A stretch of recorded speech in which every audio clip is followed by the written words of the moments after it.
Good morning. Thank you for joining us. You're watching this service from home or on YouTube, and it's a crazy year. I'm sure you'd like to be here in church, and we'll open very, very soon. But until then, thank you for joining us today, either live or on demand.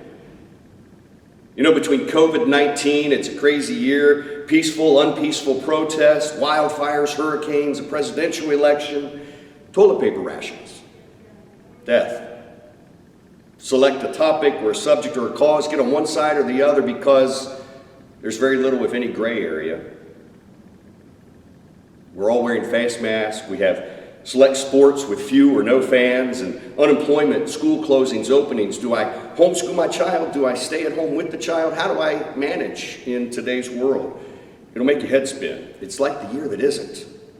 However, with all of that, we thank you for your continued support as you continue to give in the form of time, talent, and treasure, just based on the year of 2020 last year and our Shining Our Light program. We appreciate that. So thank you. And remember, should you need to modify your pledge, please do so. We understand. So this year's stewardship theme is faith-filled generosity. This year is calling us to be generous and ready to faithfully share our gifts so that our ministries here at Trinity can be supported here and abroad and everywhere, and our personal lives can be enriched. So let's make 2021 the year that is. You know, someone recently asked, Brad, why should I give? Why should I continue to support the church? It's closed. It's not even open. What's in it for me? And that's a reasonable question. So here's what I said. In the news and social media outlets and even yourself, you might think the church is closed. However, Trinity is open. And 1 hour on Sunday isn't the only time Trinity is open. Although we've been meeting with you virtually since mid-March and the coronavirus. And you're given access to music and prayer and readings and sermons and remote communion. And a lot goes into the editing and putting that out for public consumption as well. Trust me, this morning was no different. And we're offering live streaming now with services available on demand that, again, you can look at and watch through Facebook and YouTube. And that's going to continue even when we do open the doors. Fellowship hours online and open for you to join. And Mike and Pat have the adult formation Sundays at 4 o'clock online through Zoom for you to join. Our in-person service touched about 60 lives on average every week. We're now tripling that number to over 180 individual lives touched through our online content, coming from here in Martinsburg, Washington, D.C., Maryland, North Carolina, South Carolina, Texas, and as far away out west as Wyoming. We appreciate it. And although some aren't members of Trinity, of course, they are giving to our cause, and we appreciate it. So during our fiscal year 21 stewardship campaign, you're going to hear some folks that have taken advantage of this in the sense that they've been unable to attend church in the past, but now they feel connected virtually with Trinity again.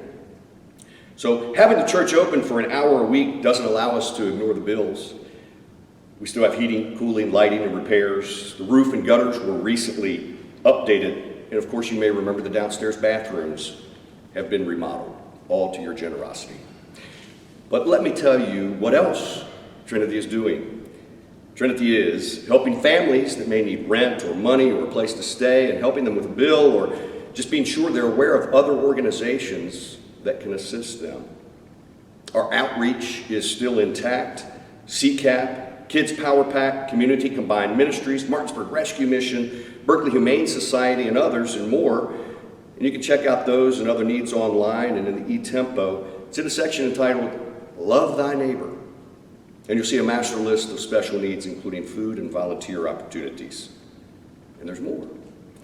We have a blessing box that gets depleted literally as fast as it can get replenished. St. Mary's Guild has done a couple of calling trees to reach out to our members, and you may have either gotten a phone call and talking to them personally or gotten a voicemail. St. Mary's Guild is going to help with the delivery of the altar flowers as they do with others at the church. They're going to send out treat bags for the homebound. They're involved in a faith feeding organization. Trinity's going to make sandwiches and lunch bags. They'll take shifts at a local food bank. If you want to volunteer for St. Mary's Guild, by all means, please do. Reach out to Lisa Miller in the church office, and she'll put you in touch with the right people. So speaking of Lisa, she's making sure the office is running smoothly, which is no easy task, Monday through Thursday. The phone's ringing off the hook. She's paying bills, calling on those that are shut in, working with the vestry, attends our meetings, keeps us all in line. And she's also helping to assist with family situations such as death or illness. And she's working in harmony with Reverend Ann and Phil Steptoe, our senior warden. And they're still open after hours for emergencies and also the non-emergencies. Our interim rector, Ann, is doing a fantastic job. You know, it's not even easy to serve when you're here in person. It's much harder when you have to visit remotely as well with folks. We appreciate that. Phil Steptoe is leading as the senior warden the church in a very admirable way with Lynn Steptoe helping and assisting along the way as a unit. We're appreciative. Kathy Ruley is assisting with our online presence with help from you and content. Meg Partington is making sure that Trinity is visible through our evangelism with articles in the local newspaper and other areas in the Diocesan Dayspring, this past one with a huge article on one page. And we're in the Eastern Deanery now of what's going on. That hasn't happened for years. It's appreciative. That's evangelism. So through it all, Trinity is persisting. Trinity is. That continues today until we can open safely, in person at least, remotely. So I went on to tell my buddy, look, I guess I can say that really, although you may not be here in person, right, you are appreciated. And I hope you're getting something, maybe a lot, out of what you are doing, because you are Trinity Church. You're the reason we're able to provide the ministries that we do and the things that I just spoke about. Perhaps we can start building Trinity up for the future. And we do understand there's uncertainty about what 2021 may bring and what recovery means to you personally and to the world. So if you have to roll your pledge back, please do. Only you know what's right for you and your family. If you can increase your pledge, please do. With Christian hope and prudent planning, your pledge, no matter the size, is going to help Trinity to prepare and continue the ministry you support. Here's what you can expect going forward. Every church member, you will get sent a pledge form in the mail that you can return by mail, email, or drop it off to Lisa. Now you can also just go to the website, download the pledge form, and send it to us online. I plan to do that, did it last year. I encourage you to do the same. It's the age of technical, or the age of the internet. So we appreciate that, and we've given you that option.